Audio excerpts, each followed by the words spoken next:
Hey Philippe, c'est comment que les banques ils prennent leur décision finale sur les approbations des dossiers? Ils regardent vraiment la qualité de l'emprunteur, puis également le gage immobilier, parce qu'une hypothèque, finalement, c'est juste, ils te passent de l'argent basé sur la propriété. Tu as beau être le meilleur emprunteur au monde, si la maison que tu achètes, elle tient pas debout, ben tu n'auras pas d'approbation. Fait que je te dirais que les deux éléments le plus important, c'est la qualité de l'emprunteur, revenu, crédit, mise de fonds, emploi, puis le gage immobilier que la banque prend, dans le fond, en hypothèque, dans le fond, pour te permettre d'avoir le prêt hypothécaire. Il y a beaucoup de gens qui pensent que je suis travailleur autonome, c'est difficile de me qualifier, ça sera pas possible, il va falloir que j'aille dans l'alternatif. La réalité, c'est que si tu es un travailleur autonome qui se déclare des revenus, puis qui a des bons revenus, puis qui se met pas trop de dépenses, c'est quand même facile de te qualifier. Tout ce qu'on fait, c'est une moyenne de 2 ans parce que c'est des revenus qui varient. Même dans certaines situations, on est capable de venir majorer ton revenu de 10 à 15 %. Fait que ça va vraiment te permettre d'augmenter justement ton revenu qualifiable. C'est sûr, l'enjeu, c'est tout le temps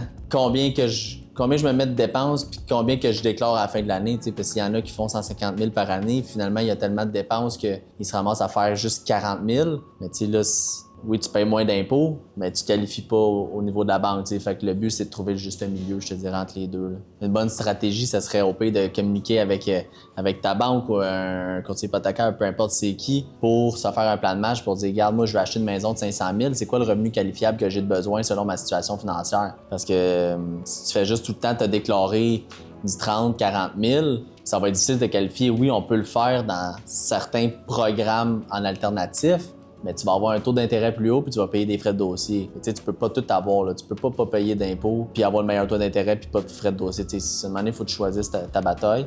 C'est sûr que ça t'affecte à la fin de l'année. Le but, c'est de se faire un plan de match justement sur comment gérer ça, ces revenus-là, pour qu'on puisse après ça te qualifier à la banque.